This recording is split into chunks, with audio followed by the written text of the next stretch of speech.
Good afternoon, everyone. Welcome to Tribune News on Q, your go-to afternoon news source only here at Daily Tribune. We're live on Daily Tribune's Facebook page, Tribune Now on YouTube, and at Daily Tribune Official on TikTok. I'm Chynna Basillaje, bringing you today's top stories. Now let's move on to today's headlines.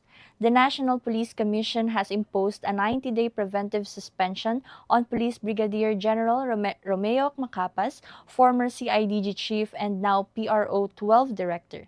NAPOLCOM Vice Chair Rafael Vicente Calinisan said Macapas faces charges of grave misconduct over allegations he obstructed the probe into the missing Sabongeros case. Complainant Elakim Patidongan accused him of seizing phones, deleting messages, and concealing SD cards containing possible evidence. The suspension took effect immediately, and Macapas has yet to comment. Vice President Sara Duterte said her father, former President Rodrigo Duterte, was proud after learning that the Senate voted to archive the articles of impeachment against her. On August 6, the Senate voted 19 to 4 to 1, following a Supreme Court ruling that declared the complaint unconstitutional under the one-year rule and due process violations. The House has filed a motion for reconsideration, but Sara urged the court to dismiss it, calling lawmakers' arguments mere diversions.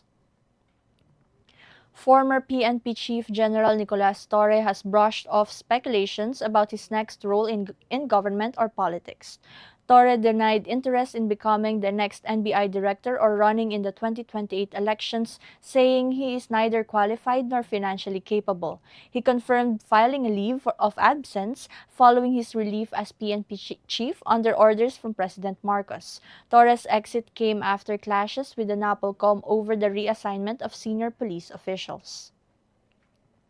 Senator Panfilo Ping Lacson has bared an alleged accreditation for sales scheme within the Philippine Contractors Accreditation Board, or PCAB, in exchange for government project approvals.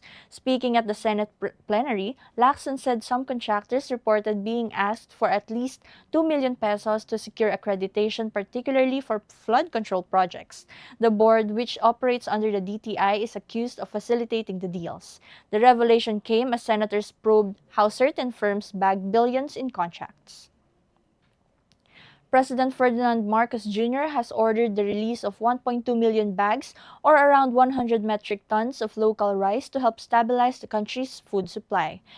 Palace Press Officer Claire Castro said the Department of Agriculture will auction the stock this week, with floor prices expected at 25 pesos to 28 pesos per kilo.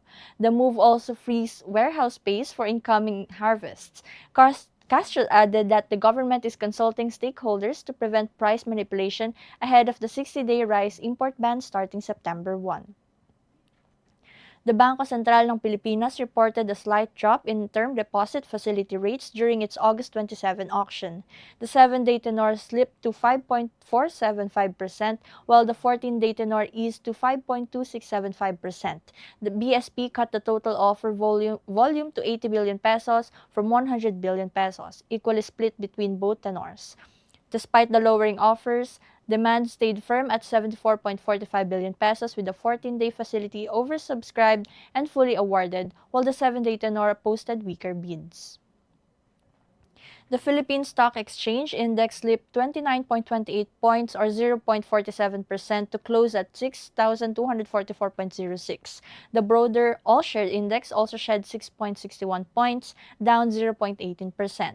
Sectoral performance was mixed, with financials and property leading declines, while industrial and mining and oil posted gains. Among the most active stocks were BDO, ICT, and Ayala Land, all trading lower, while MRC and PLDT gained modestly. Trading value was led by BDO at over 200 million pesos.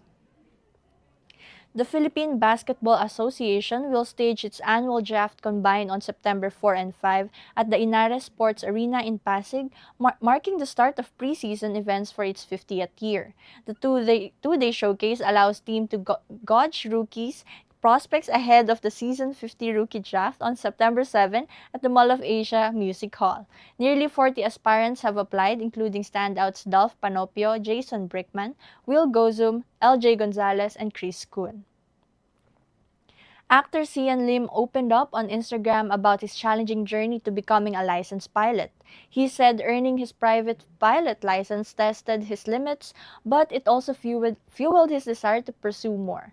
Lim recounted grueling hours of training from ground school to his commercial pilot license and the toughest stage, the instrument rating.